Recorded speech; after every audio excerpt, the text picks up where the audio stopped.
बाजी बन गए एक दूजे में ढल के आशिकाना आयत बन गए मैं और तुम तेरी आंखों से हुई यारियां चलते चलते यूं मेरी आंखों ने तेरी आंखों से आप बीती कहीं तेरी आंखों के पीछे पीछे हम पगले से चल पड़े। আসসালামু আলাইকুম, welcome to my channel Lovefin recipes and blog. তো আজকের ভিডিওতে থাকছে কলকাতার ব্লগের পার্ট 6। আগের ব্লগগুলো আমি আপলোড করে দিয়েছি, তোমরা চেক আউট করে নিও, আশা করি তোমাদের অনেক ভালো লাগবে। আর থ্যাংক ইউ সো মাচ আমার শর্টসে এত ভালোবাসা দেওয়ার জন্য।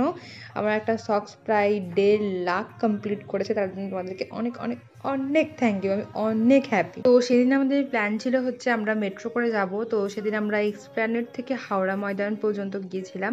নতুন আন্ডার ওয়াটার যেটা মেট্রো চালু হয়েছে না, সেটার এক্সপিরিয়েন্স করার জন্য গিয়েছিলাম। আমার তো অনেক এক্সাইটেড লাগছিল যে কীরকম লাগবে এরকমভাবে নিচে দিয়ে যেতে। তো এই যে আমরা এখানে টিকিট কেটে নিয়েছি, আর তারপরে এই যে আমি আর বোন দেখাচ্ছিলাম টিকিটটাকে, আর এটার মধ্যে দিয়ে যেতে হবে। তো সেখানে একটু ওয়েট করে এটা ওখানে স্ক্যান করিয়ে তো আমরা এটার মধ্যে দিয়ে যাচ্ছিলাম। কারা কারা এই আন্ডার ওয়াটার মেট্রোটা এক্সপিরিয়েন্স করেছে অবশ্যই কিন্তু কমেন্টে জানাবে। হ্যাঁ, অবশ্যই কলকাতায় যারা থাকে তারা তো প্রায় এটাতে যাওয়া আসা করে, বাট বাইরে থেকে তারা কারা এটা এক্সপিরিয়েন্স করেছে অবশ্যই কিন্তু জানাবে। আমি যদিও খুবই ভালো লেগেছে আমার, বাট আমি ভাবছিলাম যে আরও হয়তো অন্য কিছু বেটার হবে। বাট ভেতরে এত ভিড় ছিল সেদিন, জানি না রোজ ভিড় হয়নি কি, এত ভিড় ছিল যে ভেতরটা ভালোভাবে বুঝতেও পারি। ওই যে ওখানে একটা ট্রেন মানে মেট্রো আসছে, বাট ওই মেট্রোটা আমাদের না, বাট আমরা কোন মেট্রো সেটা আমরা একটু কনফিউজ হয়ে গিয়েছিলাম। তার জন্য বাবা এখানে আসলে একটু জিজ্ঞেস করছিল যে কোন দিকে আসছে স্টেশনটা।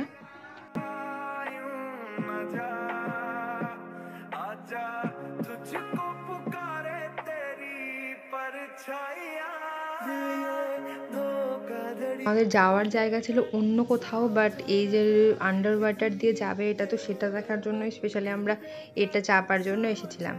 তারপরে এই যে এখানে এত ভিড়, আর এখানে আমি একটু ভিডিও করে নিচ্ছিলাম, আর বোন বলছিল যে একটু এগিয়ে আই, ঢোকার সময় কিন্তু জায়গা পাবি না। আর এই যে মা আর আমি আসলে পিছনে দাঁড়িয়েছিলাম, তো মা একটু তোমাদেরকে হাই করে দিল, আর বাবা এখানে আমার মতোই কিছু ভিডিও করছিল। তারপরে একটু ওয়েট করার পরে এখানে আমাদের মেট্রো চলে আসে। মেট্রো চলে আসার পর দেখি ভেতরেও বাইরের মতো সেম ভিড়। তো তারা বেরোবে তারপরে আমরা ঢুকবো, বাট ভেতরটা কিন্তু অনেক হার্ড একটা এসি, মানে ওখান থেকে বেরিয়ে গরম লাগবে এরকম একটা অবস্থা, অনেক বেশি এসি ছিল। তারপর এই যে আমরা ভেতরে চলে এসেছি, ভেতরে একদমই মানে হেলারও মতো জায়গা ছিল না, তবুও আমি ফোনটাকে একটু ওপর করে ভিডিও করার চেষ্টা করেছি, যেহেতু একটা ব্লগ করছি সেটাকে মাঝখান থেকে কেটে দিলে কিন্তু অতটা সামঞ্জস্য থাকে না, তার জন্য পরপরই আমি একটু একটু ক্লিপ নেওয়ার চেষ্টা করেছি।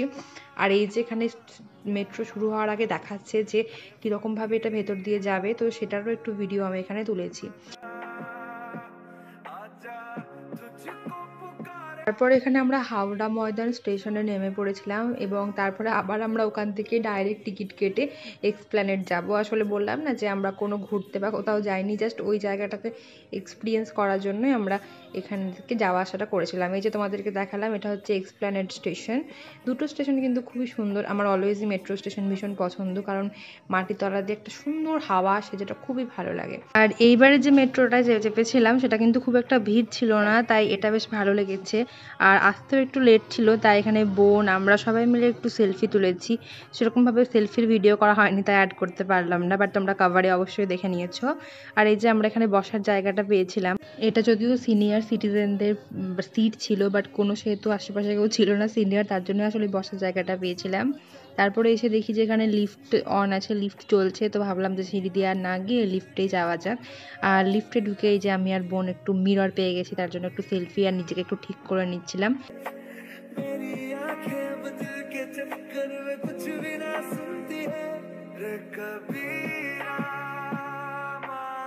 আর তারপরে এই যে আমরা বেরিয়ে পড়ি, আর যাওয়ার সময় দেখি এখানে খুব সুন্দর একটা প্র্যাকটিক্যাল রাখা আছে, জানি না কাদের এটা, বাট এটাও সুন্দর লাগছিল দেখতে। এখানে বিভিন্ন কলকাতার শহরটাকে সুন্দরভাবে এখানে সাজিয়ে রেখেছে। তারপরে কি কি ছিল সত্যি কথা বলতে আমার আর এখন মনে নেই, অনেক দিন হয়ে গেল ভিডিও আমি এগুলো আপলোড করতে পারিনি এখনও, বাট বেশ সুন্দর ছিল, তোমরা হয়তো দেখে বুঝতে পারবে, খুব সুন্দরভাবে দেখানো ছিল। তারপরে এই যে ওখান থেকে ঘুরে আস্তে আস্তে এই যে একটু সন্ধে হয়ে যায়, আর তার আগে আমরা একটু এদিক ওদিক ঘুরছিলাম। তারপরে এখানে এসে দেখি ফালুদা বিক্রি হচ্ছে, তো এখানে বিভিন্ন টাইপের ফালুদা ছিল। আমরা এখান থেকে নিয়ে নিয়েছিলাম হচ্ছে একটা গ্লাস রাবড়ি ফালুদা। প্রথমে ভাবলাম যে ট্রাই করে দেখা যাক, যদি ভালো হয় তখন না হলে আরও গ্লাস নেওয়া যাবে। আর এই যে দেখছো কলকাতার আইকনিক জিনিস, সেটা হচ্ছে ইয়েলো ট্যাক্সি। ইয়েলো ট্যাক্সি দেখলেই মনে হয় যেন কলকাতা কলকাতা। আর এই যে সন্ধ্যেবেলায় তো কলকাতা দেখতে অলওয়েজই সুন্দর। তারপরে এই যে আমরা ফালুদা নিয়েছিলাম, আর ফালুদাটাকে আমি অনেক ভয়ে ভয়ে ধরে এরকমভাবে একটু ভিডিওস করলাম, কারণ সবাই আমার দিকে তাকিয়ে আছে, পড়ে গেলে তো আমি খাবো। তারপরে এই যে বোন নিয়েছিল একটা ম্যাঙ্গো আইসক্রিম, এটা ছিল 1 স্কুপ, এটার দাম ছিল 30 রুপিস। আর আমরা যেটা নিয়েছিলাম ওটার দাম ছিল হচ্ছে 80 রুপিস। এটা কিন্তু খেতে বেশ ভালো, অনেক কিন্তু টুটি ফুটি দেওয়া ছিল, আর খেতেও কিন্তু বেশ ভালো ছিল। তো আজকের মতো ভিডিওটা আমি এতটাই রেখেছি, কোনো ভুল হলে প্লিজ ক্ষমা করে দিও। Bye bye.